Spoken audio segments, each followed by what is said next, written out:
Hope everybody out there is having a fantastic Wednesday. Coming up on today's Philadelphia Eagles. Now, did Eagles owner Jeffrey Lurie say that Haason Reddick is coming back and a new deal is in the works? Also, Howie Roseman losing his front-hand man as the Birds losing a key member of their front office who has really helped Howie Roseman negotiate a lot of these contracts. He's worked with the coaching staff, and he's been a genius as part of this organization. First, Eagles owner Jeffrey Lurie speaking yesterday from Orlando from the NFL owners meetings. It's the annual NFL meeting in which the league, Roger Goodell, all teams, coaches, general managers, they get together to really look ahead to the 2024 season. This is where new rules are voted on, new rules are released, and of course the owners and the coaches do speak with the media. And as part of that, Jeffrey Lurie said this. Haasan Reddick, by the way, is a terrific player, a great person, great background in Philadelphia. All of this will play itself out in a very good way.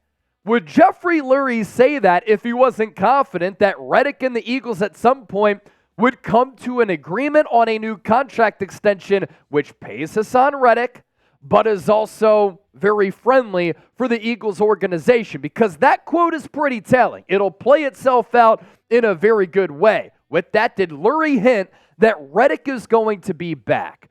As many of us know, his roster bonus pushed back to April 1st. Bought the Eagles some more time to maybe find a trade partner or to work out a contractual agreement. He is due $1 million on that bonus. And a lot of the buzz out there is that Haasan Reddick wants a new contract which pays him about $10 million more than what he's been making in the first 2 years of that deal, up to $25 million. And the Eagles want a second-round pick back for a player who's been one of the top edge rushers in the game over the last 4 years, but up to this point, they haven't gotten a viable offer. This upcoming season, final year of that 3-year contract, which up to this point has been a bargain for the Eagles, considering Reddick had 16 sacks in 2022, 11 sacks in 2023, is $16 million. But part of the reason why Reddick wants a new deal, no financial security at all. That money this year is all non-guaranteed. And you think about the Brian Burns trade from the Carolina Panthers to the New York Giants. The trade, in addition to the contract extension, has kind of altered the edge rusher market to a certain degree. And I can only imagine that Reddick and his camp are looking at that, and they're trying to use that as leverage into getting a new deal. You look at the trade details here, then we'll look at the contract details. The Giants received Brian Burns, who's still a young player. Since coming into the league, he's been one of the best edge rushers in the game. So the Giants get him in addition to a 5th-round pick, number 166 overall in the upcoming 2024 draft. All the Panthers got a 2nd-round pick, number 39, right outside that 1st round, a 5th-round pick this year at 141, and a 2025 5th-round pick. The Panthers settled for this deal and held on to Brian Burns when the Los Angeles Rams this past year were said to be offering a 1st-round pick or 2. That's why the Panthers are one of the worst-run organizations in the game. Not only did the Giants have to trade for Burns, but this is also what's flipped the edge rusher market on its head, because New York made Burns one of the highest-paid non-defensive players in the history of football. They signed him to a 5-year deal, total money, $141 million, $28 million per year. That's just under Chris Jones, by the way. Nick Bosa is making $34 million average annual value, $76 million in guaranteed money, and the total guarantees, $87.5 million. And for Haasan Reddick, he looks at Burns, he looks at himself, he looks at the production of both of them, and he's probably saying, well, hold on. Brian Burns is now making $28 million. I have $16 million coming my way, but it's all non-guaranteed. And over the last 5 years, I've been the more productive player. More sacks, 51.5 to 46. More pressures, 258 to 246. More hurries, 157 to 144. doesn't have the edge in quarterback hits. That goes to Burns as well as TFLs, and Brian Burns probably better as a player who can drop back in coverage because he was asked to do that a little bit more. And some people think that Reddick is a one-dimensional guy who can only get after the quarterback. That's partially true. I'll tell you this about Reddick, though. What he's been able to do is so spectacular as far as the consistent production the last 4 years. He's one of 3 players in the NFL to have 9 or more sacks in 4 straight seasons, in addition to Myles Garrett and Leonard Floyd.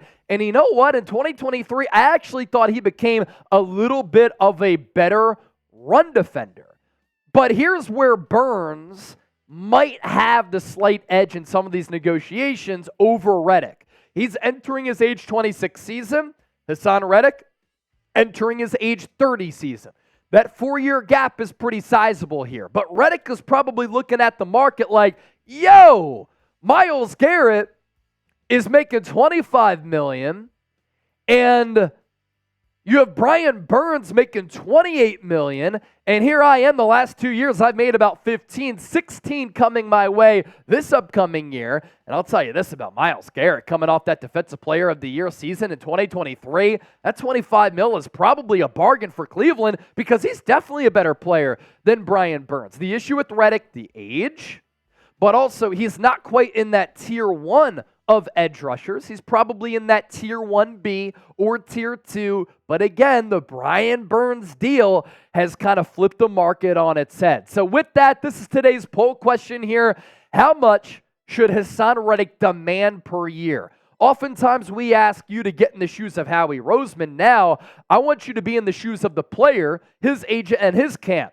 They go to the negotiating table here. How much should Haasan Reddick be asking for average annual value? Coming up next here on the show, the Eagles losing a key member to their front office, and this is a massive loss for the Philadelphia Eagles and Howie Roseman. Stay tuned to find out why and who that is. But first, our sponsor for today's Eagles Now is Game Time. If you're looking for the best seats at the lowest price guaranteed, Game Time is the only app that you should be using, and it's the only ticketing app that gives you complete peace of mind with your purchase. See the view from your seat before you even buy, so you know exactly what to expect when you arrive. All-in prices show your total up front, so you know you're getting a great deal before you check out. Buy tickets in seconds with 2 taps right from your phone.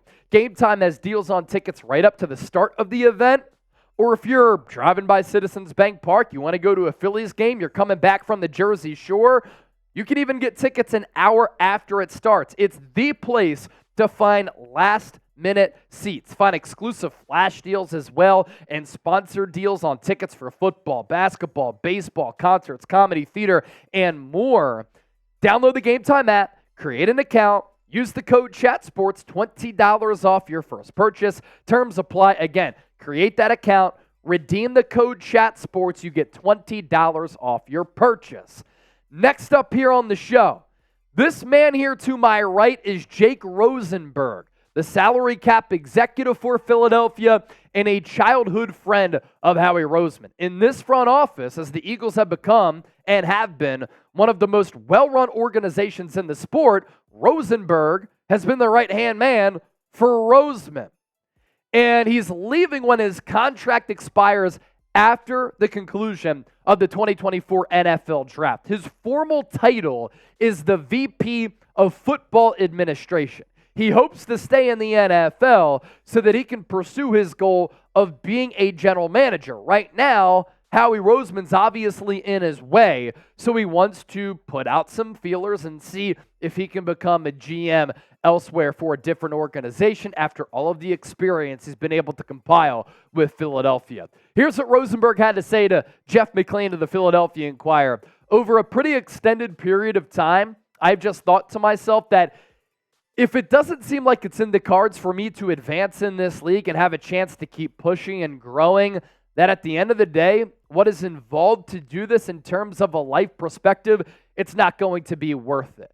Roseman and Rosenberg have known each other since elementary school.